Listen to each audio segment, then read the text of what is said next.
السلام علیکم ورحمۃ اللہ وبرکاتہ، نحمدہ ونصلی علی رسولہ الکریم، اما بعد فاعوذ باللہ من الشیطان الرجیم، بسم اللہ الرحمن الرحیم، رب اشرح لی صدری ویسر لی امری واحلل عقدۃ من لسانی یفقہوا قولی۔ قیامت کے دن کے حالات کے بارے میں پڑھتے ہوئے آج ہم انشاءاللہ پل صراط کے بارے میں پڑھیں گے، اس برج کے بارے میں پڑھیں گے جو میدان حشر سے جنت تک جاتا ہے، جس پر سے سب کو گزرنا ہے۔ پہلے قیامت کے دن کے بارے میں جو اللہ تعالیٰ فرماتے ہیں، بسم اللہ الرحمن الرحیم،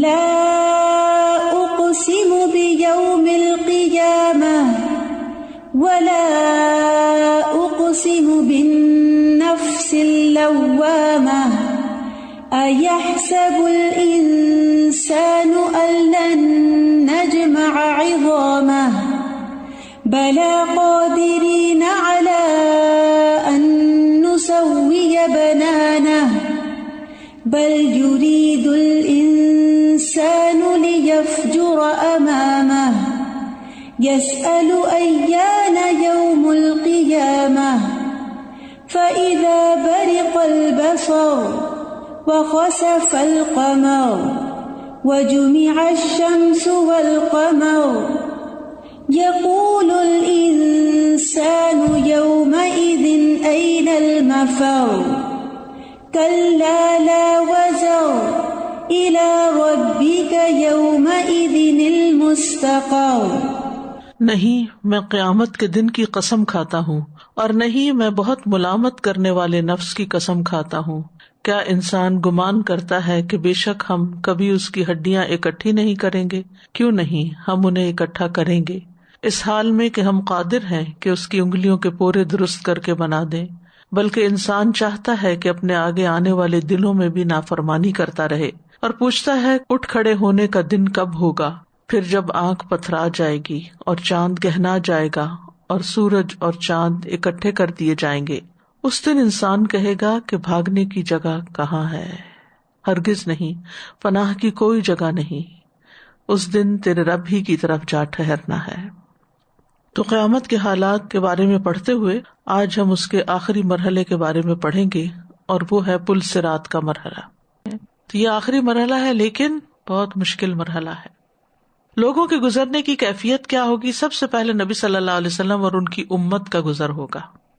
نسائی کی روایت ہے، آپ نے فرمایا سب سے پہلے پل پر سے میں گزروں گا۔ رسول اللہ صلی اللہ علیہ وسلم نے فرمایا پل صراط جہنم کے بیچوں بیچ رکھا جائے گا، اور میں اپنی امت کے ساتھ اس سے گزرنے والا سب سے پہلا رسول ہوں گا۔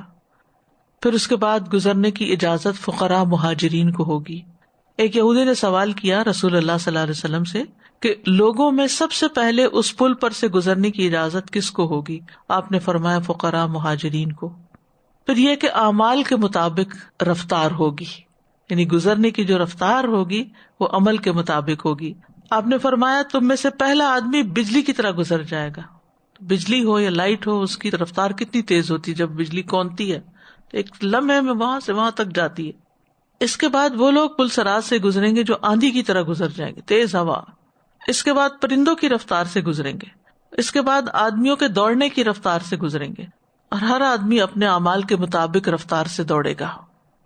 سنن ترمذی میں بھی رفتاروں کے بارے میں آتا ہے۔ سدی کہتے ہیں میں نے مرہ ہمدانی سے اللہ تعالیٰ کے اس فرمان کے بارے میں پوچھا، وَإِن مِّنكُمْ إِلَّا وَارِدُهَا، اور تم میں سے جو بھی ہے اس پر وارد ہونے والا ہے۔ تو انہوں نے مجھے یہ حدیث سنائی کہ عبداللہ بن مسعود نے ان لوگوں سے بیان کیا کہ رسول اللہ صلی اللہ علیہ وسلم نے فرمایا لوگ جہنم میں داخل ہوں گے، پھر اپنے اپنے اعمال کے مطابق اس پل سے گزر جائیں گے۔ یعنی جنت میں جانے کے لیے جہنم میں داخل ہوگے، جہنم میں داخل ہونے سے مراد اس پل کے اوپر سے گزرنا ہے۔ اور اس سے بعض علماء نے یہ بھی لیا ہے کہ جہنم کے اندر سے گزریں گے، لیکن اندر سے مراد یہاں اس کا پل ہی ہے۔ پہلا گروہ جن کے اعمال بہت ہی اچھے ہوں گے، بجلی کی چمک کی تیزی سے گزر جائے گا، پھر ہوا کی رفتار سے، پھر گھوڑے کے تیز دوڑنے کی رفتار سے، پھر سواری لیے اونٹ کی رفتار سے، پھر دوڑتے شخص کی طرح، پھر پیدل چلنے والے کی رفتار سے۔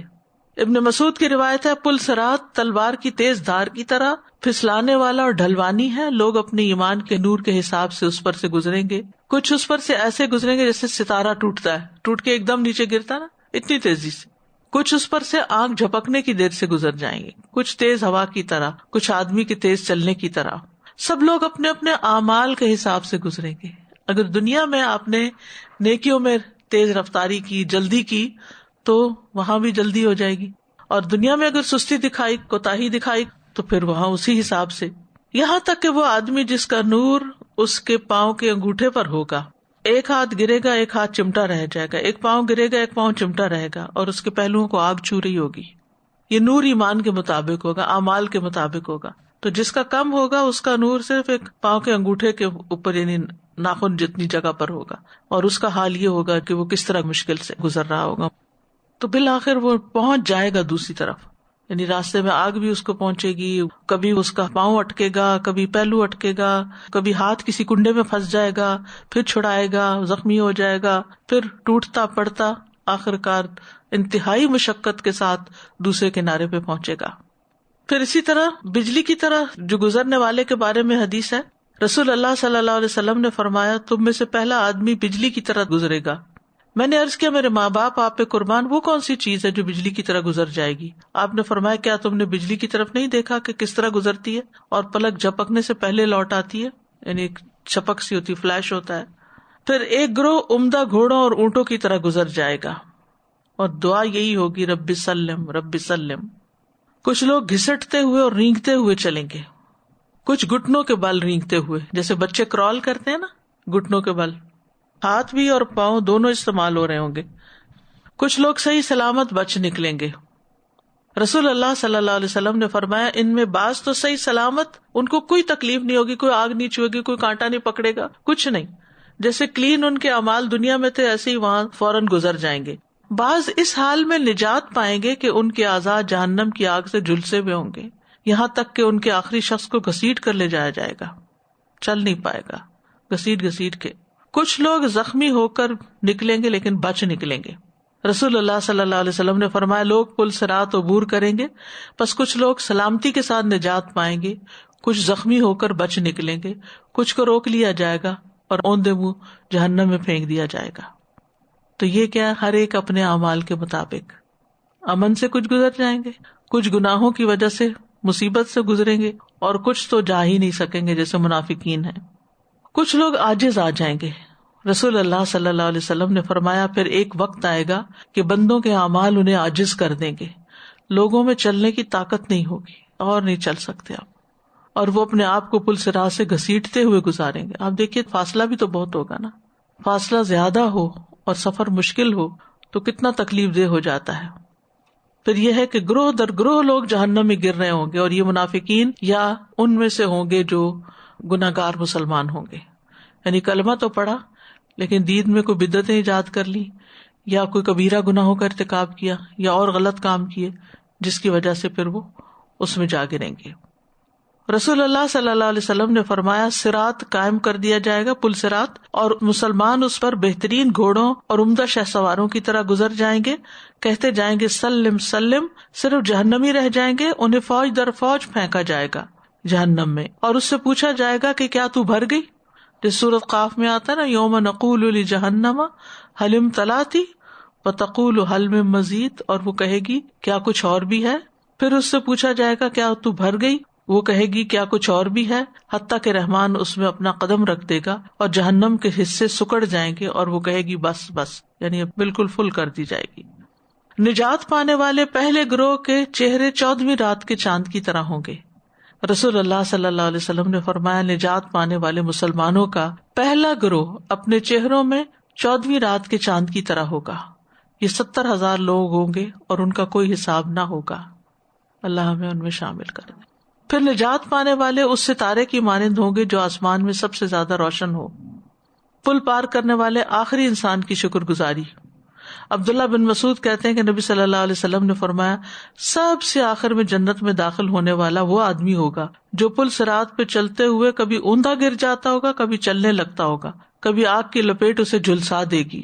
جب پل عبور کر چکے گا تو پلٹ کر اس کی طرف دیکھے گا، کہے گا تبارک الذی نجانی منکی لقد آتانی اللہ ما لم یؤت احدا من الاولین والآخرین. بڑی بابرکت ہے وہ ذات جس نے مجھے تجھ سے نجات دی. اللہ نے یہ مجھے ایسی نعمت عطا فرمائی جو اولین و آخرین میں کسی کو نہیں دی. یعنی وہ اتنا شکر گزار ہوگا کہ اس نے پار کر لیا. سادہ یہ پرصراط کا پڑھ کے تو ایسا لگ رہا ہے کہ جیسے اتنا ڈیپ روٹڈ کنیکشن ہے دنیا کے صراط المستقیم کا صراط کے ساتھ کہ اگر ہم اس کے بارے میں پڑھیں تو یہ گزرنا یہاں پر زیادہ آسان ہو جائے. ہم بالکل اس کی ویلیو نہیں کرتے. جب ہم دنیا میں رہ رہے ہوتے ہیں تو اس کا سوچتے نہیں. ٹھیک ہے ایک وہ آئے گا وقت, لیکن آج پڑھ کے احساس ہو رہا ہے کہ صراط المستقیم کتنی ویلیوبل چیز ہے. بالکل. اور پھر اس پہ استقامت اختیار کریں. یہ نہیں کہ اس کو اختیار کرنے کے بعد پھر دنیا کی طرف راغب ہو جائیں. مجھے یہ پوچھنا تھا کہ کیا یہ جو ہم دعا اللہم ربی سلم یہ عام پڑھ سکتے ہیں اپنے یعنی کہ دعاؤں میں؟ ہاں امیجن کر کے پڑھ لیں کہ اللہ ہمیں سلامتی سے گزارنا ہے. ویسے تو وہ دعا بھی ہے نا, ربنا اتمم لنا نورنا واغفر لنا, وہ پڑھ لینی چاہیے. دنیا کی گھبراہٹوں میں تو ہم پڑھ سکتے ہیں رب سلم, کیوں نہیں.